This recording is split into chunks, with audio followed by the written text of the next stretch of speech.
एक कुशनपुर नाम का गांव था। यहाँ के लोग बहुत ही खुशहाल और जिंदा दिल थे। और इसी गांव में एक परिवार था, तो राधा का परिवार। राधा बहुत ही प्यारी लड़की थी। वह सबका भला चाहती थी और सबसे बहुत ही अच्छे तरीके से बात करती थी। एक दिन राधा जब अपने घर पहुंचती है, तो उसके माता पिता उसका इंतजार कर रहे होते हैं। राधा की माँ राधा से कहती है कि बेटा, तुम्हारा एक गांव से रिश्ता आया है। परिवार बहुत अच्छा है और लड़का भी हमें बहुत पसंद है। अब तुम्हारी उम्र भी हो चुकी है, तो हम तुम्हारी शादी करना चाहते हैं, जिससे तुम भी अपने घर की हो जाओ और हमारा भी बहुत हल्का हो जाए। राधा बात को समझती है, क्योंकि वो भी दो बहनें थी और जब उसकी शादी होगी तभी उसकी दूसरी बहन की शादी है। राधा शादी के लिए हाँ कर देती है। राधा की शादी का दिन भी आ जाता है और दोनों की शादी बड़ी धूमधाम से हो जाती है। जब शादी के बाद मोहन राधा से मिलता है, तो वो कहता है, राधा, मैं तुमसे बहुत प्यार करता हूँ और तुम्हें चाहूंगा कि हर खुशी मिले। मैं तुम्हारे मान सम्मान का ध्यान रखूंगा। मैं तुम्हें कभी भी किसी चीज की कमी नहीं होने दूंगा। ये मेरा तुमसे वादा है। मोहन, मैं भी आपसे बहुत प्यार करती हूँ और आपका हर सुख दुख में साथ दूंगी। दूसरे दिन राधा अपने सास ससुर के कमरे में जाकर उनसे आशीर्वाद लेती है। तभी उसकी सास उससे कहती है कि बहू, अब मैं चाहती हूँ कि तुम घर की सारी जिम्मेदारियां उठाओ और अब तुम इस घर का ध्यान रखो। अब तुम्हारी शादी में हो गई है, तो मैं घर के सारे नौकर तो निकाल दिए हैं, क्योंकि ये घर तुम्हारा है। तुम्हें इसको संभालना है। कैसे संभालना है? सबसे पहले तो तुम जाकर अपनी जेठानी के लिए लंच तैयार कर दो। राधा रसोई में अपनी जेठानी के लिए खाना तैयार करने के लिए आ जाती है, पर उसका आज रसोई में पहले ही दिन था। उसे तो कुछ समझ में भी नहीं आ रहा था कि क्या करूं, कैसे करूं। वो फिर भी खाना बनाना शुरू कर देती है, लेकिन राधा सोचती है कि आज मेरा पहला दिन है, या मेरी मदद करने के लिए कोई भी नहीं है। मैं आज इस रसोई के लिए बिल्कुल अनजान हूँ, तो कैसे मैं किसी के लिए कुछ खाना बना सकती हूँ। राधा ये बात सोच रही होती है, तभी पीछे से उसके सास आ जाती है। उसकी सास राधा से बोलती है कि बहू, तुम्हें अभी तक बड़ी बहू के देने के लिए लंच तैयार नहीं? मैंने तुम्हें कितनी देर पहले बोला था, बड़ी बहू को ऑफिस जाने के लिए दिए देर हो रही है। उसे देरी बिल्कुल भी बर्दाश्त नहीं है। तुम्हें कुछ भी नहीं आता क्या? जल्दी जल्दी कुछ भी बना दो जिससे बड़ी ऑफिस ले जा सके। इतनी देर में राधा की जेठानी भी आ जाती है। राधा की जेठानी भी अपनी सास से बोलती है कि माँ की इतनी देर हो गई, मेरा लंच तैयार नहीं हुआ क्या? मुझे ऑफिस जाने में देर हो रही है। मैं आप लोगों की तरह घर में खाली नहीं बैठी रहती। मुझे बहुत काम होते हैं। मुझे मेरा लंच मिलेगा या नहीं? राधा की सास कमला से कहती है कि बेटा, मैं तुम्हारा अभी थोड़ी देर में लंच तैयार करवा रही हूँ। राधा भी थोड़ी देर में तुम्हारा लंच तैयार कर देगी। राधा कहती है, दीदी, आप मुझे थोड़ा सा टाइम दो, मैं जल्दी जल्दी काम करके आपको खाना बना देती हूँ। फिर राधा की जेठानी राधा से बोलती है, रहने दो राधा, अब बहुत देर हो चुकी है। मैं कुछ भी खा लूंगी ऑफिस में। अब मैं लेट नहीं हो सकती। अब तुम्हारा खाना तुम हाय खाओ। अब मुझे ऑफिस जाने के लिए देर हो रही है और आज मैं बिना कुछ खाए ही ऑफिस जाऊंगी। ऑफिस में जाकर देखती हूँ कि क्या मिलता है क्या नहीं। इतना कहकर कमला गुस्सा होकर बाहर चली जाती है और उसके बाद राधा की सास राधा को बहुत सुनाती है। वो कहती है, तुम कैसी औरत हो? तुम्हें घर संभालना भी नहीं आता क्या? आज तुम्हारी वजह से बड़ी बहू बिना लंच लिए ऑफिस चली गई। आज से पहले ऐसा कभी नहीं हुआ। अब बड़ी बहू इतनी नाराज हो गई है, उसे अब मुझे जाकर मानना होगा। आज तो तुमने ये गलती कर दी, लेकिन आज के बाद ऐसी गलती कभी मत करना। बड़ी बहू का लंच सबसे पहले तैयार होना चाहिए और उसे खाना भी सबसे पहले मिलना चाहिए। इतना कहकर राधा की सास रसोई से चली जाती है। राधा ये सोचकर बहुत दुखी होती है कि उसके ससुराल में आज पहले ही दिन है और पहले ही दिन उसके साथ ऐसा इतना बुरा बर्ताव उसने सोचा भी नहीं था। राधा मन ही मन अपने घर को याद कर रही होती है और दुखी हो रही होती है, क्योंकि अब और वो कर भी क्यों सकती थी। घर में उसको पहले दिन ही मान सम्मान नहीं मिल रहा था। पर उसने कुछ सोचा नहीं। उसने सोचा शायद उसका पहला दिन है तो उससे गलती हो सकती है। वो अपने आप को शांत करने की कोशिश करती है। राधा अपने कमरे में बैठकर रो रही होती है। तभी उसका पति मोहन उसके पास आकर बैठता है और उससे पूछता है कि राधा, क्या हुआ तुम्हें? जो भी परेशानी है मुझे बताओ, मैं तुम्हारी हर परेशानियों का समाधान करूंगा। राधा अपने साथ हुआ पूरा वाक्य मोहन को बताती है कि कैसे आज उसके साथ माजी और उसकी जेठानी ने बर्ताव किया। वो ये सब देखकर बहुत दुखी हो गई थी, इसलिए उसकी आंखों में अपने घर को याद कर कर आंसू आ गए।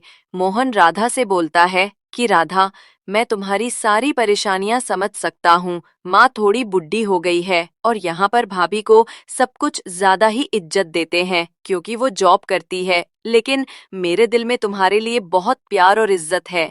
तुम्हें जो भी परेशानी हो तुम मुझसे कह सकती हो। मैं तुम्हारा हर परिस्थिति में साथ दूंगा और तुम्हें कभी भी दुखी नहीं होने दूंगा। अब हम एक दूसरे के लिए हैं और एक दूसरे का साथ देना ही हमारा कर्तव्य है। मोहन राधा का हाथ पकड़ के ये बात बोलता है, इसलिए तुम कभी किसी बात की चिंता मत करना, मैं हमेशा तुम्हारे साथ हूँ। राधा ये बात को सुनकर बहुत ही खुश हो जाती है और वो अब उम्मीद करती है कि मोहन इतना अच्छा है कि उसे और किसी बात का दुख या परेशानी नहीं है। राधा ये बिस सुन के खुश हो जी। अगली सुबह राधा खाना बना रही होते हैं। कल मोहन के बाद से वो काफी संतुष्ट हो जाती है और अपनी माँ को शांत करती है। तभी उसकी सास रसोई में आकर उसे कहती है, छोटी बहू, आज खाने पर एक मेहमान आने वाले हैं, तो तुम उनका नाश्ता लेकर मेरे कमरे में आ जाना, वहीं पर नाश्ता करेंगे। वो मेहमान भी आ जाते हैं। वो मेहमान दरअसल गांव के सरपंच है, जो कि किसी सिलसिले में राधा के ससुर से बात करने आए थे। तभी राधा उनके लिए नाश्ता लेकर आ जाती है और उसके साथ सरपंच ने अपनी बड़ी बहू की तारीफ कर रहे होते हैं। वो कहते हैं कि हमारी बड़ी बहू बहुत अच्छी है, सब जगह बहुत जल्दी घुल मिल जाती है और उसका स्वभाव तो बहुत ही अच्छा है। ऐसी बहू पाकर तो हम धन्य हो गए। हमारे तो भाग्य। राधा के ससुर ने एक बार भी राधा की तारीफ नहीं की, जबकि राधा सबका ख्याल रखती थी। इधर राकेश से उसकी पत्नी कमला रहती है कि उसका घर में मन नहीं लग रहा है, उसे बाहर घूमने जाना है। काफी टाइम हो गया हम बाहर घूमने नहीं गए। अब मेरा घर में मन नहीं लग रहा है, तो मुझे घर से बाहर कहीं घूमने जाना है। मैं रोज ऑफिस जाती हूँ और ऑफिस से घर आती हूँ, जिससे मैं बोर हो चुकी हूँ। अब तुम मुझे कहीं घूमने के लिए ले चलो। राकेश कहता है, अरे हातिक है, हम कहीं घूमने चलते हैं। मैं अभी माताजी पिताजी से पूछ के आता हूँ कि तुम्हें बाहर घूमने जाना है। कमला इस बात से गुस्सा हो जाती है और कहती है, अरे माँ पिताजी से पूछने की क्या जरूरत है, मैं नौकरी करती हूँ और खुद कमाती हूँ। मेरा जहाँ मन हो वहाँ मैं जा सकती हूँ। कमला अपना सामान पैक करके अपने सास ससुर के पास जाती है और कहती है कि माँ पिताजी, मेरा घर पर मन नहीं लग रहा और मैं बोर हो रही हूँ, इसलिए मैं और राकेश बाहर घूमने जा रही है। हमें आने में 3 से 4 दिन लग जाएंगे। कमला का ससुर कहता है, हाँ हाँ बेटा, तुम आराम से घूम के आओ और जितने दिन मन करे उतना दिन घूम के आओ। हमें तो बहुत खुशी होती है तुम घूमकाती हो तब। कमला और राकेश घूमने के लिए निकल पड़ते हैं। उधर दूसरी तरफ राधा मोहन से कहती है, सुनो जी, हमारी शादी को इतना टाइम हो गया है, लेकिन अभी तक हम की बाहर घूमने नहीं गए। मेरा भी मन करता है कि मैं आपके साथ ही घूमने जाऊं। मोहन राधा से कहता है, राधा माँ, पिताजी हमें बाहर घूमने की इजाजत कभी नहीं देंगे। वो केवल भैया भाभी को ही घूमने जाने देते हैं, हमें नहीं। और मुझ में हिम्मत भी नहीं कि मैं उनसे ये कह सकूं कि हमें घूमने जाना है। राधा मोहन से कहती है, मोहन, मैं आपसे एक बात कहूं, मैं मन ही मन घुटती रहती हूँ पर आपसे कुछ नहीं कहती कि मैं इस घर की बहू नहीं हूँ। मैं सबके लिए इतना कुछ करती हूँ तो कि मेरी मर्जी की इस घर में कोई कादर नहीं है। भैया दीदी इस प्यार करते हैं और उनकी इतनी केयर भी करते हैं, तभी घर वाले भी उनको इज्जत और सम्मान देते हैं। मैं ये नहीं कहती कि अब मेरी विहा से अपने घर में लाडो, पर कि अब मुझे घर में इतना अधिकार भी नहीं दिला सकते कि मेरी मर्जी की कोई कादर करे। अगर दीदी एक बात भी कह दे तो भैया पूरे घर से वो काम करवा लेते हैं, पर कि अब मेरे लिए कुछ नहीं कर सकते। मोहन राधा की बात सुन रहा रहता है, पर वो भी की करे। वो अपने घर के हालातों और मैं पिताजी के बर्ताव से परेशान था। वो राधा के लिए बहुत कुछ करना चाहता था, बट कर नहीं पता था। राधा मन ही मन ये बात सोच के दुखी होती रहती है कि इतना करने पर भी मुझे घर में वो सम्मान नहीं मिलता जो दीदी को मिलता है। मैं सबके लिए इतना करती हूँ, पर कोई मेरे बारे में नहीं सोचता। राधा मन मन ही मन रोती रहती है कि घर में उसको कोई समझता ही नूला ही है। अगली सुबह कमला अपनी सास के पास आती है और उसे बोलती है कि माँ की आज मेरा आलू के पराठे खाने का मन है, तो आप मेरे लिए आलू के पराठे बना दीजिए। कमला की सास बोलती है, क्यों नहीं, मैं तुम्हारे लिए अभी राधा से आलू पराठे बनवा देती हूँ। राधा के सास उसे आवाज लगती है और उसे कहती है, राधा, तुम्हारी जेठानी का आलू के पराठे खाने का मन है, तो तुम जल्दी से आलू के पराठे बना लो। और हम में से किसी को आलू के पराठे ज्यादा खास पसंद नहीं है, इसीलिए तुम हमारे लिए सब्जी रोटी ही बनाना। राधा को बहुत बुरा लगता है, पर वो क्या ही करती। उसका पति भी उसके लिए घर में कुछ बोल नहीं सकता था, इसलिए वो चुप चुप सब सहती रहती। सबके लिए रसोई में खाना बना रही होती है और अपनी जेठानी की फरमाइश पर आलू के पराठे। पर वो खाना बनाते बनाते ये सोचती है कि आखिर उसके साथ में भेदभाव क्यों हो रहा है। क्या मेरी जेठानी नौकरी करती है, इसलिए उसको इतना मान सम्मान दिया जाता है, और उसके साथ ऐसा नौकरानी जैसा बर्ताव किया जाता है। सब खाना खा रहे होते हैं। राधा का ससुर राधा से बोलता है कि खाने में नमक थोड़ा कम है। राधा का ससुर अपने बड़ी बहू कमाला से बोलता है, तुम सबसे बढ़िया खाना बनाती हो, तुम्हारे खाने में तो अलग ही स्वाद है। जबकि सच बात ये थी कि कमला को रसोई में जाना पसंद नहीं था।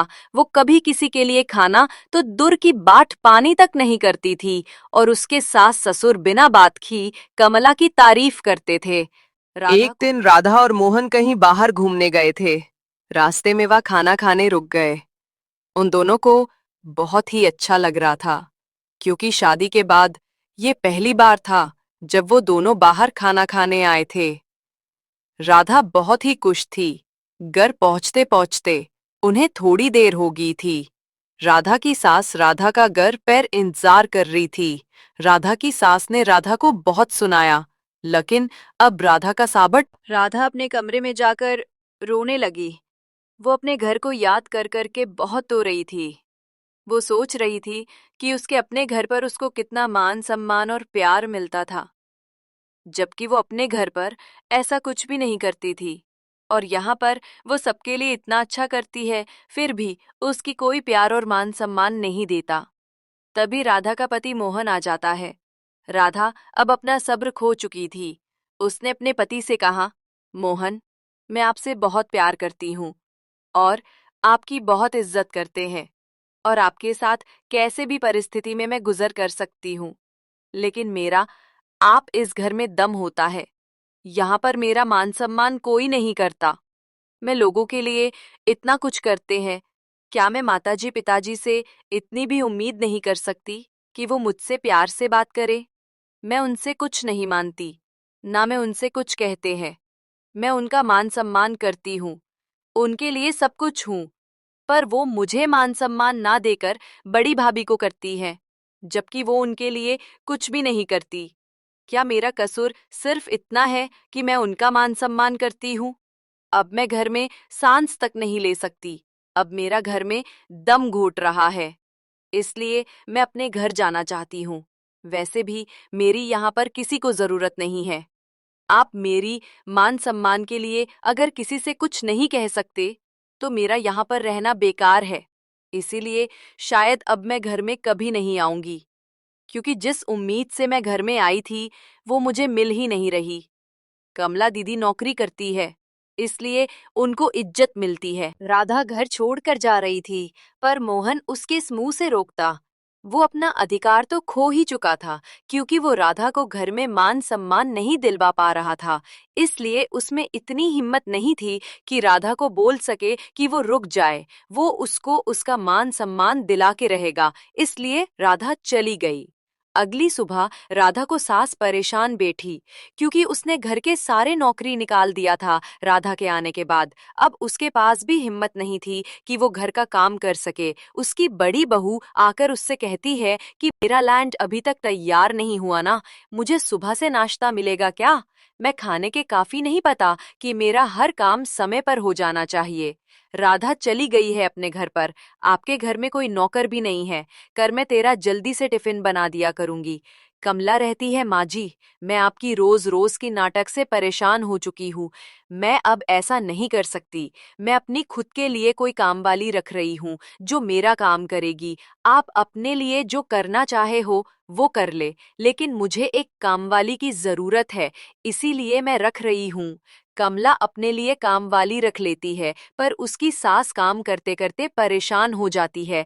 तब उसको राधा की बहुत याद आती है, क्योंकि राधा उसके लिए कितना कुछ करती थी। पर अब वो किस मुंह से राधा को वापस बुलाए? एक दिन राधा की सास काम करते करते गिर जाती है। राधा को जैसे ही ये बात पता चलती है, वो अपने ससुराल आ जाती है और अपनी सास का बहुत ख्याल रखती है। राधा अपने एसएएस का बहुत ध्यान रखती है और उसकी बहुत सेवा करती है, और कुछ ही दिन में उसकी सास बिल्कुल ठीक हो जाती है। तब राधा की सास राधा से कहती है कि बेटा, मैंने तुम्हारे साथ बहुत बुरा किया। मैं इस काबिल तो नहीं कि तुमसे माफी मांग सकूं, पर फिर भी हो सके तो अपनी माँ समझ के माफ कर दो। राधा कहती है, माँ जी, मैंने हमेशा आपको अपनी माँ समझा है, और मैं आज भी आपका मान सम्मान करती हूँ, और मेरे मन में अपने लिए कुछ भी बुरा नहीं है। राधा की सास अब बिल्कुल बदल जाती है, और अब राधा से वो बहुत अच्छे इस बट करती है और प्यार से रहती है, और राधा के